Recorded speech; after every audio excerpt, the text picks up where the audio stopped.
Thank you, thank you. I'm coming! Ready?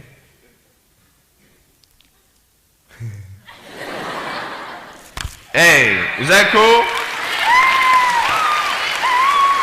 Awesome.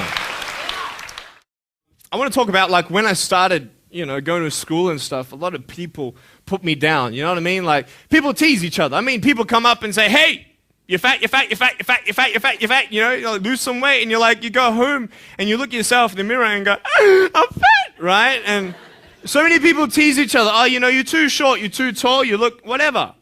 Different hair and all that. It doesn't matter. See, the thing is, when you're in school, when you're growing up in life, it actually sort of matters to people how you look. And then it matters to you because it matters to others. Why? Why does it matter how you look? Because if they don't like you, then who will? If they don't accept you, then who will? And the fear that we have is that we're going to be alone, that we're not good enough. And we have to change ourselves. And so many people put me down and say, Nick, you look too weird and no one's really your friend and you can't do this and you can't do that. And I couldn't change anything. It's not like just fixing my hair one day and everything's fine. It's not like, just whatever. I couldn't change my circumstance. I couldn't just one day wake up and say, hey, give me arms and legs. I need arms and legs. You know what I mean? Like, I went to a bodybuilder, and said, can you make me some arms and legs? No joking. Bodybuilder, you get it? Right? So here's the thing. I go up to people, can you give me a hand? Just joking. But it was so hard because people put me down. And I started believing that I was not good enough. I started believing that I was a failure. That I'd never ever be somebody who people would like or people would accept. And it was so hard, man. I thought to myself, I can't go on the soccer field like everybody else, and I can't ride my bike, and I can't skateboard, and all these sort of things. And I started getting depressed.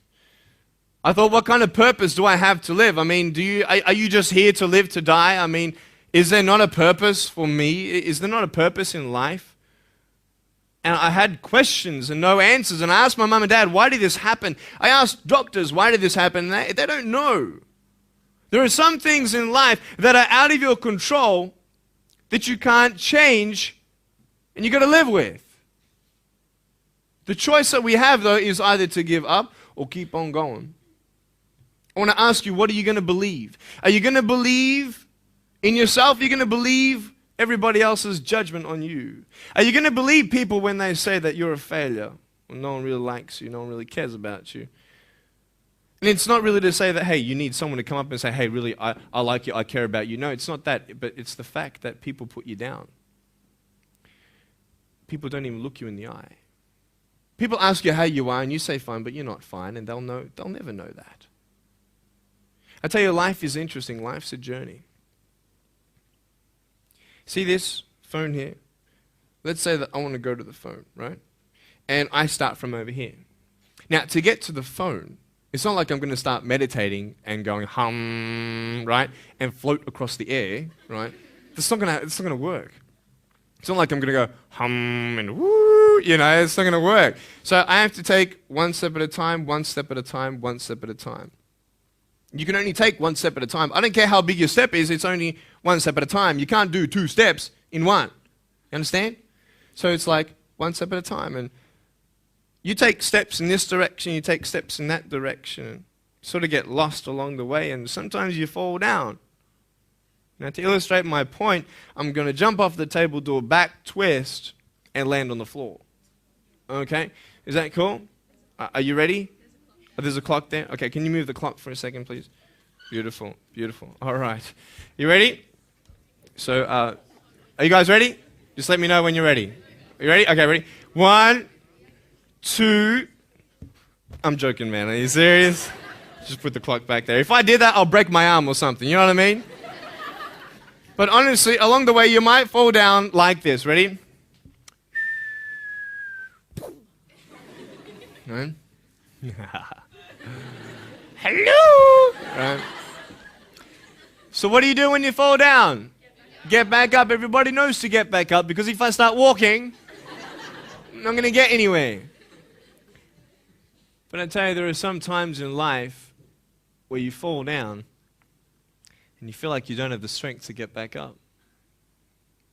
You sort of put a mask on your face when you come to school and pretend that everything's okay when it's not, and you go home and lay in your bed when no one's looking at you, when you don't have to impress anybody, and you're yourself.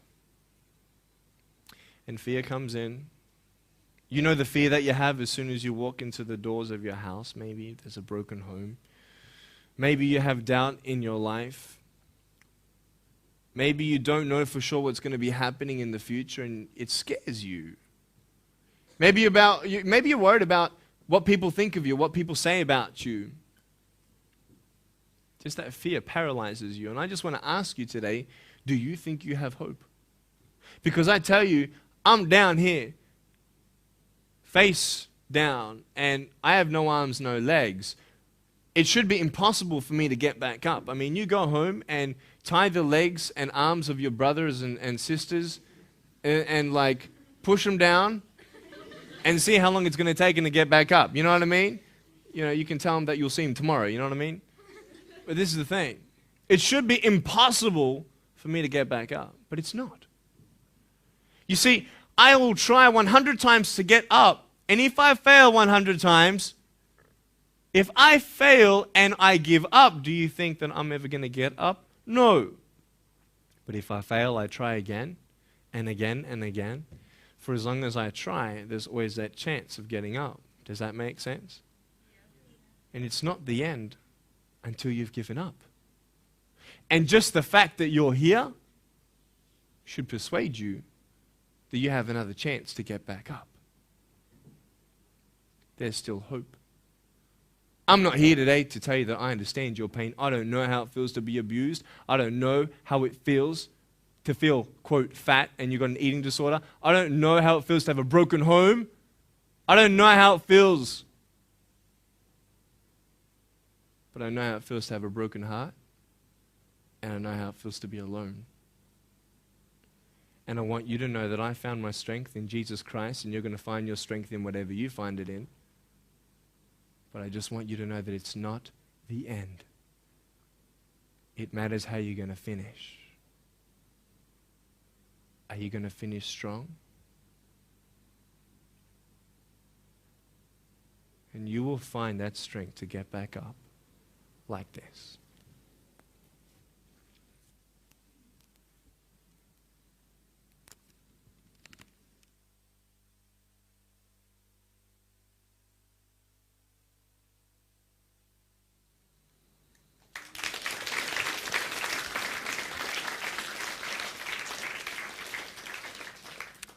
How did I get from depressed to who I am today? Because I tell you, I was depressed. When I was age 8, I used to concentrate on the things I didn't have. I wish I had arms and legs, and I wish I could do this, but what can I do? You see, I have a choice, and that's what I want to talk about today, choices. I can either be angry for not having arms and legs or be thankful for my chicken drumstick.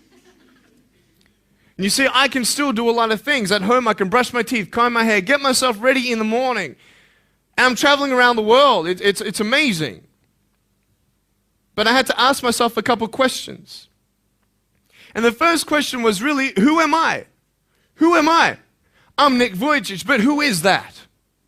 And it's funny how the friends around you sort of determine who you are. You change yourself. You come to school. And everybody swore around me at high school, so I started swearing. Why? Because it's the cool thing to do. Everybody swears. So I don't want to be left out. And I want to be accepted, so I started swearing. You go to a party, everybody's drinking, so you drink. Why? Well, everybody else around me is doing a big deal. And you start losing yourself, and you start putting your security in temporary things. You start putting your happiness in things that won't last. You can get drunk all you like, but in the morning, you're going to be sober with a headache with the same problems.